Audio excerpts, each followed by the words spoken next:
जैसे तैसे बिना किसी नॉलेज के, बिना किसी पढ़ाई के, जैसे तैसे यूट्यूब की कोई वीडियो वगैरह देख के मैं चालू कर दिया था, प्रिपरेशन कर रहे थे। तो मैंने स्टेट गवर्नमेंट का जॉब दिया, और सर स्टेट गवर्नमेंट के जॉब के बाद मैंने स्टेट गवर्नमेंट का जॉब क्रैक किया आप ही के बदौलत, क्योंकि सर मैं तब भी टीएनसी से जुड़ा हुआ था।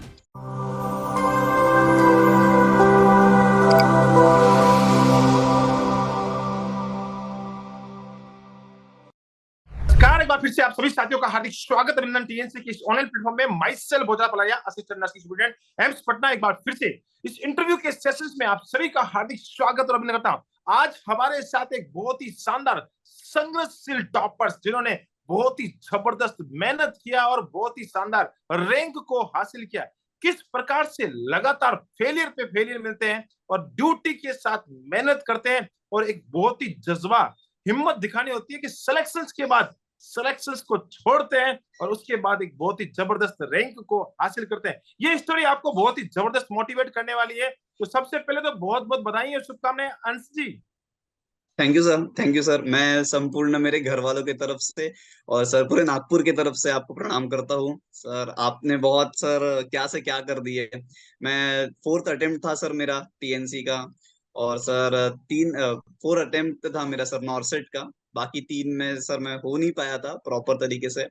आपकी वजह से सर मैं बहुत अच्छे तरीके से बहुत अच्छा रैंक लेके उभरा हूँ सर।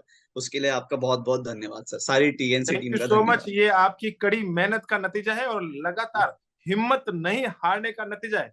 बहुत सारे बच्चे बहुत सारी हिम्मत हार जाते हैं, लेकिन आपने हिम्मत नहीं हारी और हिम्मत के साथ लगातार लड़ते रहे, और इसी का नतीजा है एक बहुत ही बड़ा रैंक आपने हासिल किया है। आज हम आपसे बहुत सारे चीजें पूछने वाले हैं, क्योंकि आपके पास एक एक्सपीरियंस का खजाना है, और उस एक्सपीरियंस के बेस पे हम लोग सारी चीजें जानने की कोशिश करेंगे। तो सबसे पहले तो मैं आज आपसे पूछना चाहूंगा, शुरुआत जो है वो आपके इंट्रोडक्शन से करना चाहूंगा।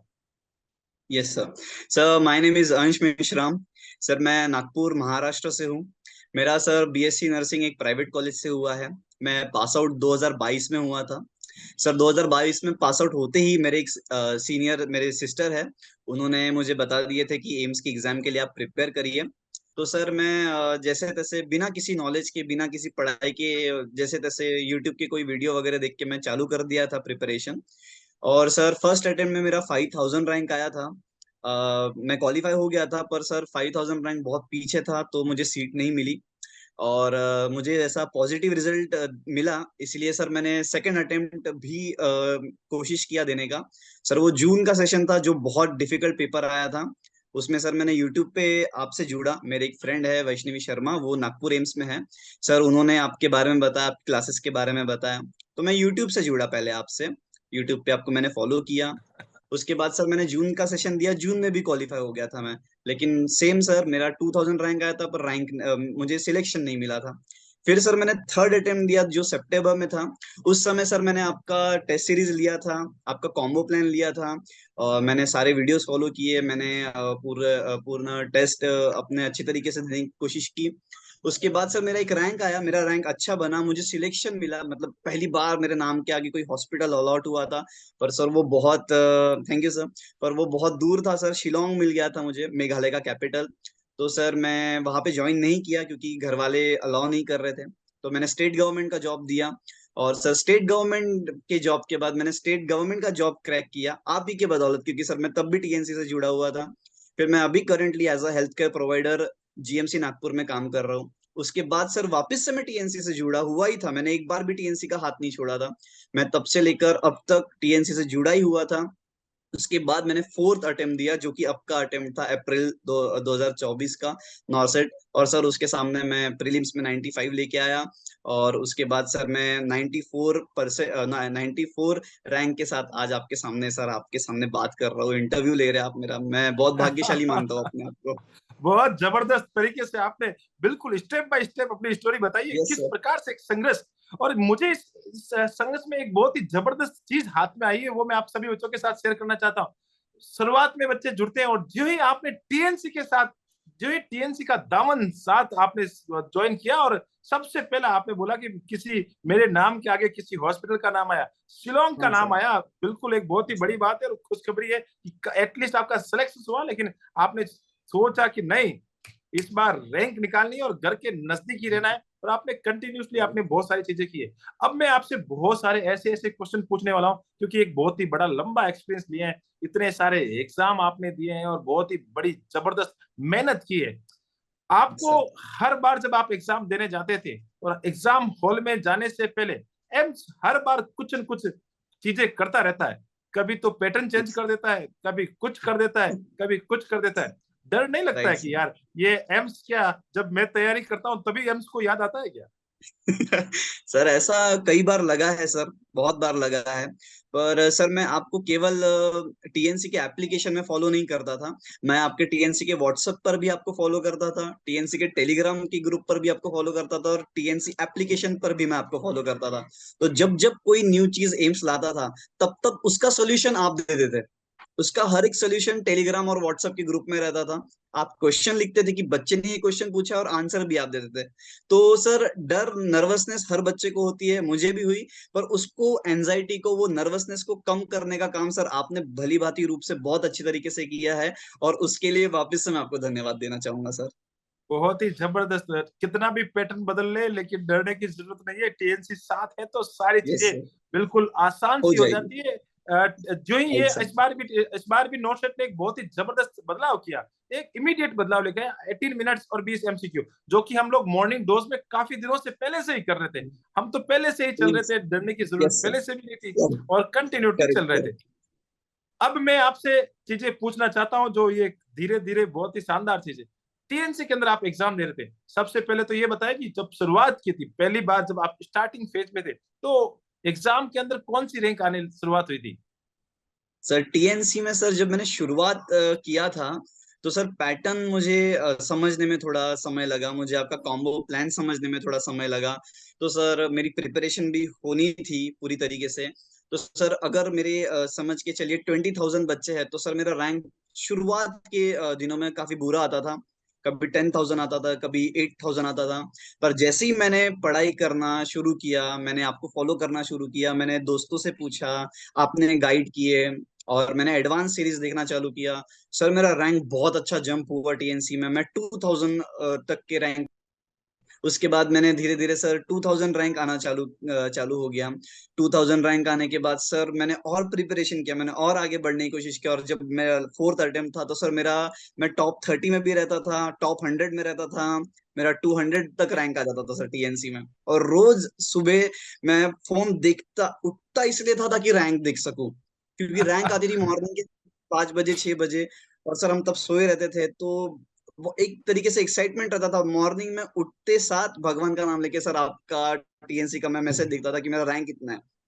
ये मेरा डेली का बिल्कुल रूटीन बिल्कुल, रहता ये एक रूटीन सा हो जाता है कि जिस प्रकार था। से हाँ। उठते ही कोई ना कोई चीज अपनी लाइफ में फिक्स होती है, वैसे ही मैसेज फिक्स हो गया था कि हाँ मुझे मैसेज तो देखना ही हाँ देखना है, कंटिन्यूटी के साथ चीजें वो कंटिन्यू करना होता है। अब मैं थोड़ा सा एक अजीबो गरीब सवाल पूछने वाला हूँ, जो कि बहुत ही ज्यादा बच्चों के लिए बहुत ज्यादा हेल्पफुल होने वाला है, क्योंकि बच्चे के माइंड में ये सारी चीजें चलती रहती है कि जो टॉपर्स इतना मेहनत किया, इतना स्ट्रगल्स किया, इतने सारी चीजें की, जो पिछले जो फेलियर झेले थे, बहुत सारी चीजें आपके पक्ष में नहीं थी, ऐसा क्या डिफरेंट किया, ऐसा क्या डिफरेंट था कि इस एग्जाम में आपने उन सारे एग्जामों से हटकर किया, जिससे इतनी अच्छी रैंक आई? सर, पहली बात तो जो मेरे 2 अटेम्प्ट थे शुरुआत के सर, उसमें मैं आपसे जुड़ा नहीं था।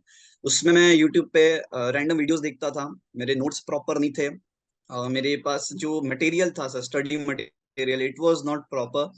तो मैं आपसे जुड़ा, ये सबसे पहला बेनिफिट हो गया सर मुझे, कि मैं आपसे जुड़ा। उसके बाद सर आपने एक बार कहा था, मैंने आपका यूट्यूब पे एक वीडियो देख रहा था, आपने कहा था कि आपने एमसीक्यू डेली करना है, और 200 300 आपसे जितने हो सकते हैं उतने एमसीक्यू आप डेली करिए। तो सर डेली एमसीक्यू कहाँ से करेंगे, तो टीएनसी से ही कर सकते हैं, क्योंकि आप ही ऐसे टेस्ट सीरीज लाते हैं, आप ही 100 200 एमसीक्यूज डेली अलग अलग तरीके से। आदमी सोचने पे मजबूर हो जाए कि क्या हो सकता है, एक नर्सिंग ऑफिसर क्या करेगा। ऐसे एमसीक्यू सर आपसे ही मिल सकते थे, तो मैंने एमसीक्यू करना चालू किया। पहले नहीं करता था। उसके बाद सर मैंने आपकी कोचिंग लिया, कॉम्बो प्लान से मैं और आगे बढ़ा सर। टीचर्स लोगों ने बहुत अच्छे से पढ़ाए। उसके बाद ये सारी चीजें सर कहीं ना कहीं से आपके तरफ से मिलते हुई, ये जो चीजें मैंने पिछले बार नहीं किया था, ये इस बार किया। और सर इस बार आपके सामने मैं 94 हूँ सर, ऑल इंडिया बहुत ही रैंक जबरदस्त बस। तरीके से आपने एक्सप्लेन किया है कि ये जो मैंने पिछली बार जो गलतियां की है वो मैंने गलतियां इस बार सुधार ली थी, और वो गलतियां बहुत ही जबरदस्त तरीके से आपको बेनिफिट में लेके आई है।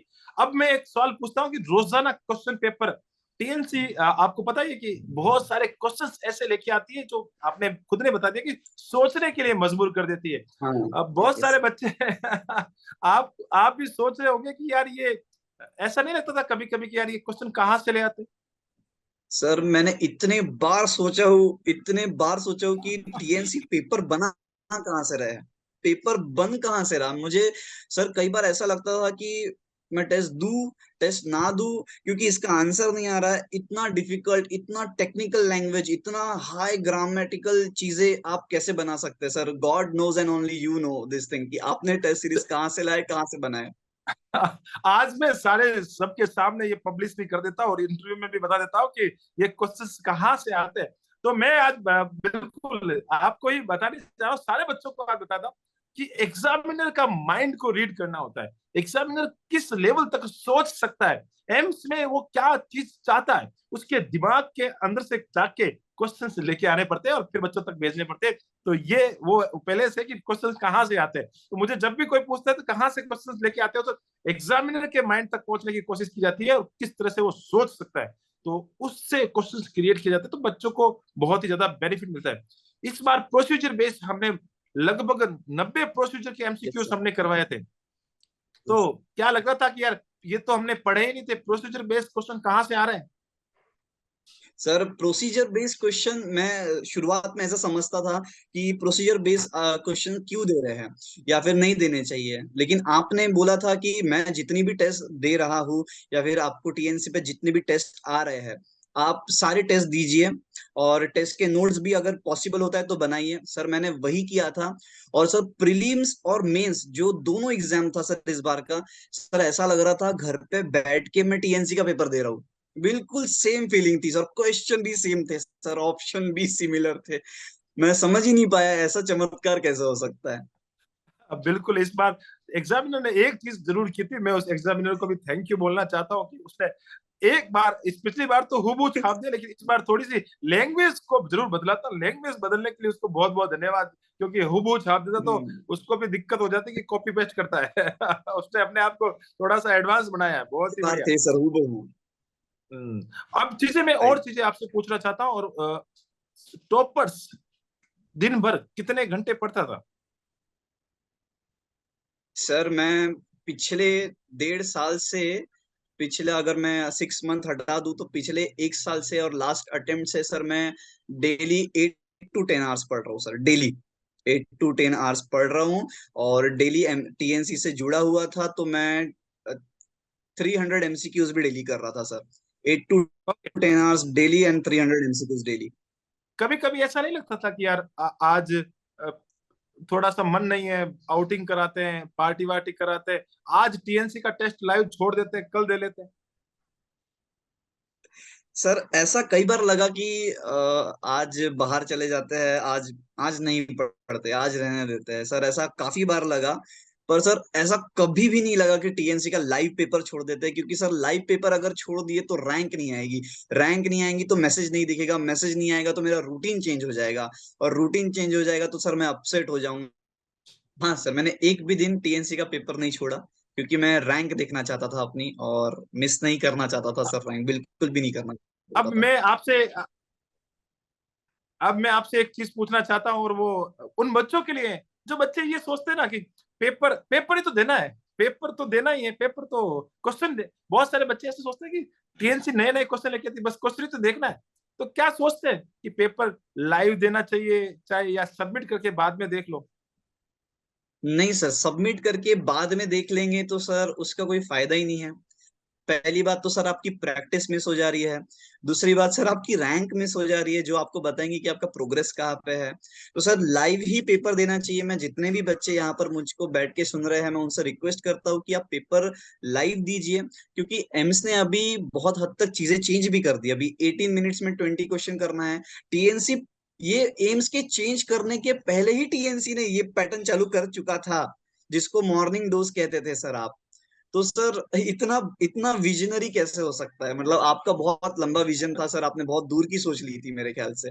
मुझे ये बात आज भी हंसी आ रही है। और एक साल आज से लगभग 6 से 7 महीने पहले एक बच्चे ने बोला कि सर ये 20 MCQ 18 मिनट में 20 MCQ आप क्यों करवाते हैं, कोई फायदा है? मैंने बोला यार ऐसे ही मुझे मजा आता है। मैं सुबह सुबह एक छोटा सा मॉर्निंग, उसका मैंने एक नाम रख दिया था कि बहुत सारे बच्चे मुझे बोल रहे थे सर इसका कुछ, तो मैंने एक मॉर्निंग डोज रखा था कि भाई इसका नाम मॉर्निंग डोज ही रख दो। और बच्चे बोल रहे थे कि सर इसको, बहुत सारे बच्चे इसको दे नहीं रहे थे, तो मैंने बोला इसका, उसके आगे फ्री लिखा था, फ्री मॉर्निंग डोज, जिससे कम से कम राइट। बच्चे इसको इंटरेस्ट के साथ देना शुरू करें। अब मेरा सवाल हाँ टॉपर से, ठीक है सर। अब मेरा सवाल नेक्स्ट टॉपर से है, और बहुत ही ऐसे ऐसे सवाल पूछने वाला हूँ जो बच्चे के माइंड में चलते रहते हैं। बच्चे, बहुत सारे बच्चे सोचते हैं कि सर पढ़ता तो बहुत हूँ, नंबर नहीं आते, और जब नंबर नहीं आते तो डिमोटिवेशन हो जाता है। तो इतना एक्सपीरियंस आपके पास है, रोजाना आप पेपर दे रहे थे, तो राइट। आपके नंबर की पीछे से शुरुआत हुई थी। तो उन बच्चों के लिए आप क्या राइट कहना सर। चाहेंगे? नंबर नहीं आते और जो पढ़ता हूँ वो सारा भूल जाता हूँ। सर जो पढ़ते हैं वो सारा भूल जाते हैं सर, उनके लिए तो मैं यही कहूंगा कि रिवीजन इज द की। आपको रिवीजन करना है। आप भूल रहे हैं इसका मतलब सर आप कहीं ना कहीं रट रहे हैं चीजों को। सर भूलता वो इंसान नहीं है जो समझ के पढ़ता है। और समझ के कौन पढ़ेगा? जिसको समझाया जाएगा। और सर कौन समझाएगा? आप समझाएंगे सर। आपका कॉम्बो प्लान समझाएगा, आपके टीचर समझाएंगे। तो सर जो बच्चे भूल रहे हैं उन्होंने सबसे पहले तो टीएनसी क्लासेस ज्वाइन करनी चाहिए। और सर दूसरी चीज, अगर कहीं ना कहीं आप डीमोटिवेट हो रहे हैं, इसका सर एक पॉजिटिव वे में ले सकते हैं कि डीमोटिवेट इसलिए हो रहे हैं क्योंकि आप कुछ कर दिखाना चाहते हैं। मैं भी कुछ कर दिखाना चाहता था, इसलिए मैं भी डीमोटिवेट होता था और बुरा लगता था। लेकिन सर जैसे ही डीमोटिवेट होता था, टीएनसी पे कोई इमेज आ जाती थी था या कोई थॉट रहता था जो पॉजिटिविटी एकदम एकदम भर देता था मेरे मन के अंदर, कहते थे कि ये ऐसा करो, ये होता है, वो होता है। तो सर टीएनसी के टेलीग्राम चैनल को या फिर व्हाट्सएप चैनल को फॉलो करो। डिमोटिवेशन कुछ होगा ही नहीं, सब मोटिवेशन ही फुल ऑन रहेगा इंसान के अंदर। रात को 3 बजे जब मैसेज आते थे, रात्रिचर वाले हाँ। मैसेज, यस सर, क्या यस सर। उस समय यस सर। बहुत सारी, मैंने मैंने एक मेरी पूरी टीम बना ली थी, रात्रिचर वाली टीम। तो वो बहुत ही जबरदस्त, और बच्चे सच में, धीरे धीरे बच्चे उसमें, शुरुआत में जब मैंने रात्रिचर वाली टीम बनाई थी तो बहुत ही कम बच्चे थे, लेकिन लास्ट के टाइम में रात्रिचर वाली टीम, हजारों बच्चे उस समय कंटिन्यूसली ऑनलाइन दिखते थे कि अरे रात्रिचर में इतने बच्चे जाग रहे हैं।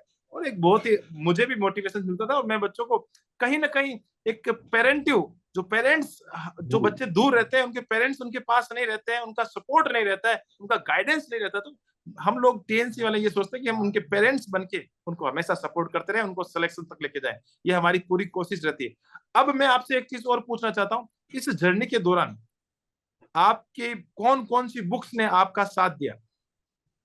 सर मैंने बुक सर सिर्फ एक ही बुक पढ़ा था, वो टारगेट हाई नाम से सर जो बुक है वो पढ़ा था मैंने। वो सर मैंने एकदम शुरुआत में पढ़ा था। उसके बाद सर मैंने जो भी आपकी क्लासेस थे उन वो क्लासेस देखा। सर उनके नोट्स बनाया और सर आज तक मैं वो नोट्स ही पढ़ते आ रहा हूँ। और सर आपके उसके अलावा सर और एक चीज है जो मैं सारे बच्चों को बताना चाहूंगा कि जब वो टेस्ट देते हैं तो सर टेस्ट का सॉल्यूशन देख लेते हैं। तो सर इनसे क्या होता है, वो टेस्ट के क्वेश्चन भूल जाते हैं। मैं ऐसा करता था सर, मैं टेस्ट देता था, सोल्यूशन देखता था और कई सारे क्वेश्चन के आंसर और कई सारे क्वेश्चन लिखता था जो मेरे से गलत हुए हैं या जो इंपॉर्टेंट मुझे लग रहा है या फिर कहीं ना कहीं पे जहाँ पे की वर्ड आया है। ठीक है, या फिर आपने कोई सॉल्यूशन टेस्ट के क्वेश्चन के सॉल्यूशन में या रैशनल में कोई निमोनिक दे दिया है या कोई इंपॉर्टेंट ट्रिक दे दी है, तो सर मैं वो लिखता था। इससे मेरे 2 रजिस्टर भर गए थे। और सर वो 2 रजिस्टर मैंने बहुत रिवाइज किया हूँ, एंड तक रिवाइज किया हूँ मैं। अभी अप्रैल की एग्जाम के पहले तक भी रिवाइज कर ही रहा था और उसी की वजह से सर सिलेक्शन हुआ है मेरा। बहुत ही बढ़िया, बहुत ही शानदार। एक चीजें और जो अभी जिंदगी में बहुत पीछे ले जा रही है, बहुत सारे बच्चों को मैं ये क्वेश्चन इसलिए पूछ रहा हूँ। यूट्यूब, यूट्यूब के पॉजिटिवनेस भी है, नेगेटिवनेस भी है। पॉजिटिव तो ये है यस कि सर। हम उसमें पॉजिटिव चीजें देखें और एडवांस सीरीज जैसी चीजें देखें तो जिंदगी बन सकती है। और बाकी चीजें बहुत सारी नेगेटिव भी है, बहुत सारी चीजें नेगेटिव भी देखते हैं, उसमें रील है और बहुत सारी चीजें ऐसी ऐसी चलती रहती है। तो रील्स है, इंस्टा है, फेसबुक है, और बहुत सारी चीजें हैं जो नेगेटिव है, तो उनसे कैसे प्रिवेंट होते थे? क्योंकि मेरे साथ भी होता है कि जब मैं कभी कभी काम करता हूँ तो बीच में मुझे क्या साउथ की मूवी देखने का बड़ा शौक है, तो बीच में एक साउथ की मूवी अगर आ जाए छोटा सा, तो मैं शायद उसको पहले मैंने देखा है, फिर भी मैं उसको देख लेता था। तो फिर मैंने मेरे हिसाब से उनको प्रिवेंट किया। तो आपने कैसे अपने आप को बचाया? सर मैं इंस्टा शुरुआत में यूज करता था, और सर इंस्टा कुछ ज्यादा यूज करता था सर मैं डेली बेसिस पे। तो मैंने सोचा कि इंस्टा को मुझे कम इस्तेमाल करना है। तो सर मैं डेली, जब मैं अपना बहुत टारगेट अचीव कर लेता था, तो सर 5 मिनट के लिए, एग्जैक्ट 5 मिनट का मैं या फिर 10 मिनट का अलार्म लगाता था, तभी के तभी। और सर उतने ही ड्यूरेशन के लिए मैं इंस्टाग्राम या फिर रील देखता था, या फिर जो मेरी इच्छा हो रही है हंसने खेलने की वो कार्य करता था। बस उसके अलावा इससे ज्यादा नहीं होगा, इसके बाद सिर्फ पढ़ाई होगी या टीएनसी का टेस्ट होगा, यही देखता था। और सर दूसरी बात, जब मैं टीएनसी का टेस्ट देता था, तब मैं फोन डीएनडी पे डाल देता, डू नॉट डिस्टर्ब पे डाल देता था, ताकि किसी के कॉल आए, किसी के मैसेज आए, कोई नोटिफिकेशन आए, इंस्टाग्राम पे कोई मैसेज आए, तो मुझे ना दिखे और मैं टेस्ट पे पूरी तरीके से फोकस कर पाऊँ। ये सर, ये था मेरा थ्योरी। बहुत ही बढ़िया। अब एक चीज ऐसा क्वेश्चन है जो बहुत सारे बच्चों को गाइड करेगा कि आपने टीएनसी से थ्योरी भी पढ़ा है, टेस्ट भी दिए, दोनों का रोल रहा है, थ्योरी पढ़ना जरूरी है, थ्योरी के बिना तो एमसीक्यू कैसे निकालेंगे।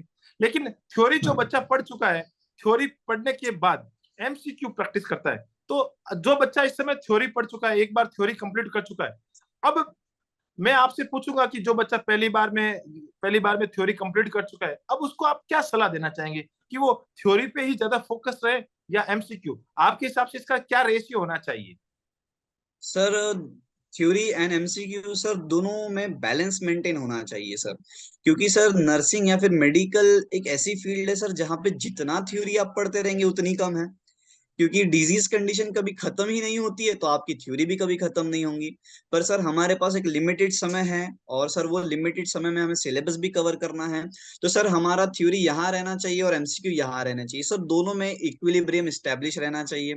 दोनों में इक्विलिब्रियम स्टैब्लिश रहेगा, तो सर आपको रैंकर्स होने से या अच्छा नॉरसेट में एक अच्छा रैंक लेने से सर कोई नहीं रोक सकता सर, कोई भी नहीं। क्योंकि और ये आपका क्वेश्चन मेरे हाथ पूछने रहेगा। का ये क्वेश्चन पूछने का उद्देश्य, बहुत सारे बच्चे सिर्फ थ्योरी थ्योरी थ्योरी थ्योरी पीछे भागते रहते हैं, थ्योरी पढ़ो, थ्योरी, अरे मेरा थ्योरी, अरे भैया थ्योरी से सिर्फ हाँ, चीजें में आपने जो बताई है कि थ्योरी कभी खत्म नहीं होता है। तो एमसीक्यू जितनी हाँ। ज्यादा प्रैक्टिस होती है, उतना ज्यादा परफेक्टनेस भी आती है और बहुत ही शानदार चीजें मिलती है।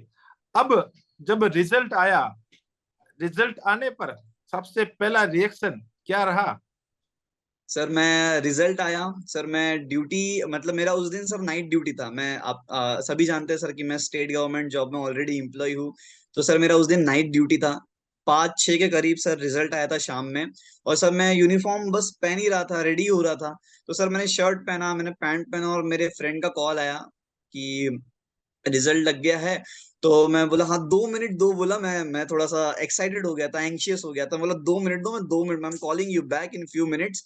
मैंने फोन उसका कट किया और सर मैं पीडीएफ में गया। और मुझे मेरा रोल नंबर तो सर वैसे ही याद था, तो मैं रोल नंबर वाइज गया। सर मेरा मेंस अच्छा गया था, मुझे पता था मैं निकाल लूंगा। लेकिन सर जैसे ही मैंने पीडीएफ देखा कि मेरा 94 रैंक है, तो सर मैं बहुत खुश हुआ, मैं उड़ने लग गया था। आई वॉज वेरी हैप्पी, मैं बहुत ही खुश था। मैं ओके, जानता था मेरा मीन्स निकल जाएगा, पर ये नहीं पता था सर कि 94 रैंक आ जाएगा आपके वजह से सर। बहुत, मैं बहुत खुश हूँ सर अभी। चलो बहुत बहुत धन्यवाद। और बहुत ही शानदार एक रिएक्शन रहता है सिलेक्शन के बाद। लगता नहीं है कि मैंने इतना सारा चीजें कर ली, और टीएनसी को तो पहले से ही पता था, और टीएनसी ने आपको रिपोर्ट कार्ड में जब भेजा था, और मैंने खुद ने वीडियो आपको शेयर किया था कि इस बार रैंकर्स बनने वाले हैं, और वो चीज 101% फिक्स थी। अब बात करते हैं लास्ट में एक ऐसी चीज जो कि सब बच्चों के लिए बहुत ही ज्यादा हेल्पफुल रहने वाली है, और इस इंटरव्यू को जो बच्चे देख रहे हैं, वो सारे बच्चे ये सोच रहे हैं कि अंश ने जो करके दिखाया है उससे अच्छी रैंक हम लेके आएंगे, और आने वाले समय में एक बहुत ही बड़ा कीर्तिमान रचेंगे। और भोजराज सर के साथ जिस प्रकार से अंश इंटरव्यू कर रहा है, वैसे के वैसे हम भी इंटरव्यू करेंगे। तो एक सजेशन चाहते हैं कि आने वाले फ्यूचर नर्सिंग ऑफिसर्स, आपके जूनियर्स जो आपको देख रहे हैं, वो सारे बच्चे चाहते हैं कि यार एक सजेशन मिल जाए तो बहुत ही बेटर रहेगा कि हम उसको फॉलो करें। सर सजेशन के तौर पे सर मैं ये कहना चाहूंगा कि पहले लोग बुक्स प्रिफर करते थे और एग्जाम देने चले जाते थे। पर सर अभी कंपटीशन बढ़ गया है, तो एम्स भी बहुत ज्यादा एडवांस हो गया है और एडवांस क्वेश्चन कर रहा है। तो सर मेरा सजेशन ये रहेगा कि मैंने कॉम्बो प्लान लिया था, तो मैं लोगों को सजेस्ट करूंगा कि वो भी कॉम्बो प्लान ले। और जो एडवांस सीरीज है या फिर जो वीडियो लेक्चर्स है उनको फॉलो करें, और सर उनके नोट्स बनाएं और उन नोट्स को अच्छी तरीके से रिवाइज करें। और सर टेस्ट सीरीज ले टीएनसी की, और सर डेली एमसीक्यू करें, डेली 200 300 या फिर मिनिमम 100 एमसीक्यू तो डेली बच्चों ने करना ही चाहिए। अगर वो वीडियो लेक्चर देखते हैं और एमसीक्यू करते हैं इतने, तो सर आराम से क्लियर हो जाएंगे सर, कोई दिक्कत नहीं आएंगी उनको। मैं बता रहा हूँ sir, I am telling you the truth only. Thank you so much, बहुत ही शानदार सजेशंस दिया है, कंसिस्टेंसी के साथ, लगातार हार्डवर्क के साथ। और जो शुरुआत में जो आपने बताई थी कि ऐसी गलतियां नहीं करनी है, जो मैंने गलतियां की थी वो सुधारने के बाद और लगातार टीएनसी के साथ कॉम्बो प्लान के साथ सब चलते हैं तो 101% रैंकर्स बना जाता है। तो बहुत बहुत धन्यवाद, इस इंटरव्यू सेशंस को आपने अटेंड किया। आपके पूरे के पूरे परिवार को बहुत बहुत शुभकामनाएं टीएनसी परिवार की तरफ से। और ऐसे ही आप अपना नाम, साथ ही साथ अपने माता पिता का नाम, जिस जगह से आते उस जगह का नाम, जिस कॉलेज में आपने पढ़ा है वहां के सारे गुरुजनों का नाम और साथ ही साथ टीएनसी का नाम हमेशा रोशन करते रहें। जय हिंद, जय भारत, वंदे मातरम। Thank you so much. Thank you sir, thank you sir, thank you, thank you sir, thank you.